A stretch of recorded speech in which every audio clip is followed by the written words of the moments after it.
So if you were speaking to Tyler Perry, if you had the voice of Damon Dash, what would I don't know that you hadn't had that conversation before. What would my questions for them would be: if you're buying an airline, if you're participating in any major economic undertaking, how are you going to use this vehicle to improve the condition of your people?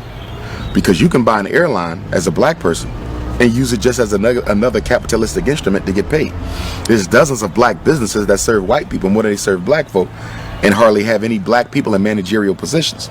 So Tyler Perry buying an airline is going to mean nothing to black people unless he somehow comes up with a way to use that to benefit us. Just like with President Obama.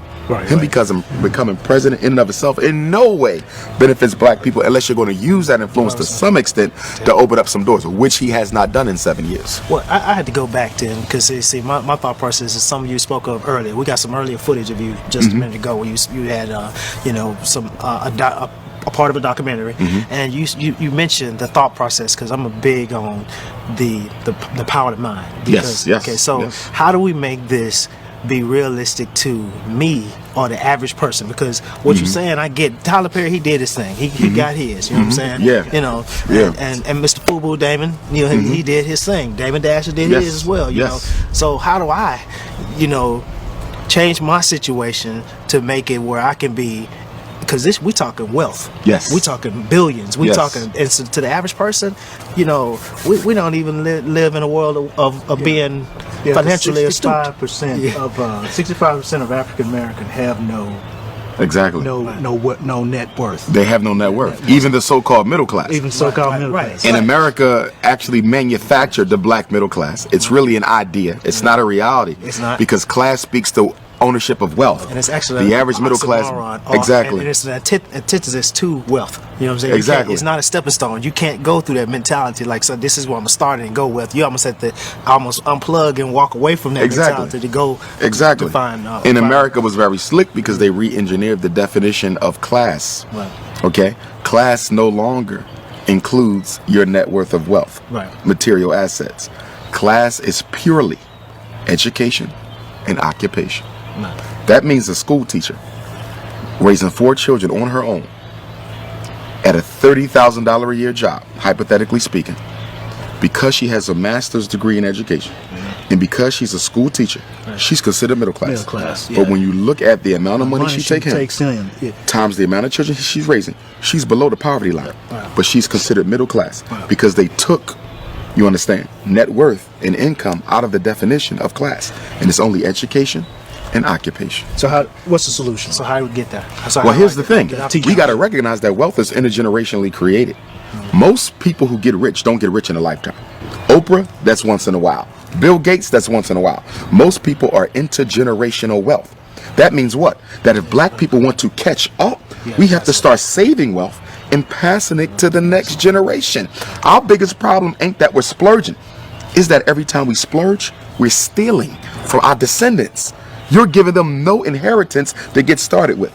But the white child, they're starting out $100,000 plus, $1 million plus. And I think we have to become more strategic in the way that we do our health plans, as well as our life insurance plans. Because what I'm learning with a lot of these white folk, a lot of them are getting their first, what you want to call a shock of wealth, through the life insurance policy of their parents. We talk about that too. So life insurance policy. So there's so many different strategies towards wealth that we're not even thinking about, because black people, our selfishness, it's also based on our, what you want to call it, emergency consciousness, survival instinct. We're only worrying about our life. We do not think about those who come after us. Now, you got to realize now, when we got out of slavery, white folks been already building wealth for a couple centuries. We started behind the 8 ball. Okay? So you got to play catch up. How do you catch up with somebody who's 100 yards in front of you? You have to run faster than they are. That means we have to sacrifice our spending habits more than everyone else in order to catch up. How does a people who are at the bottom waste money more than people who are at the top? So not only are you not catching up, you're not even thinking about trying to catch up.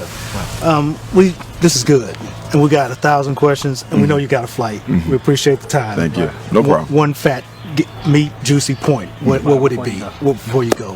I would say that we have to build our own schools. Everything we're talking about, the only way it becomes normalized, the only way it becomes a part of the collective black consciousness is if the children are raised with it as a group. Remember, all progress is group work. It's teamwork. That means we need all the children in Jackson to be taught the principles of financial empowerment. All the children of Jackson to be taught how to eat healthy. All the children of Jackson to understand what black family means and why it's so important. Until then, it's just a specialty. As we spoke earlier, diet being a specialty, wealth is a specialty. Think about it. If you're black and you're in the know about money, in the laws of finance, you are a specialty. You are an eccentricity. You are an oddity. That's a problem. Because for white people, gaining wealth is a regular part of their everyday conversation. Even poor white people are regularly talking about wealth.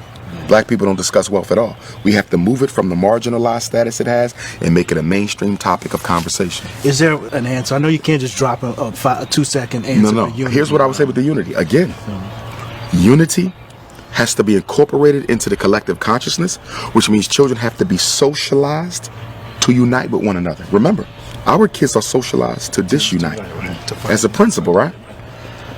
I've had first graders, 6 and 7, talking about how black your skin is, how cheap your clothes is, how nappy your hair. You're 6. This your first year in school. How do you know all this? The parents. We are teaching our kids to be Negroes. So the only way you're going to undo that is to teach them to be Africans, which is why I want my school to be residential. Because I know sending them back to the same house that created the illness after school is going to undo everything I do from 8 to 3. You got the kids for 16 hours. I got them for 8.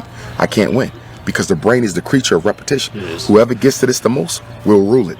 What did Adolf Hitler say? Come up with a lie, keep on telling the lie, be consistent with it. It ain't got to be the truth. But the brain cannot resist the temptation to believe something that is regularly presented before it. Repetition wins. We give our kids to white folks for the first 18 years of their life, then we want to remake them into Africans for the rest of their life. That's ridiculous. The formidable years of conditioning is birth to 12. The formidable years of conditioning is birth to 12. We give that to white people. And then when they turn 21, they already have habituated. They already have a personality. They already got hard habits. And now we want to re-Africanize them. Who does that? What people have ever gotten free, giving the best years of their children to their oppressor, the manipulator?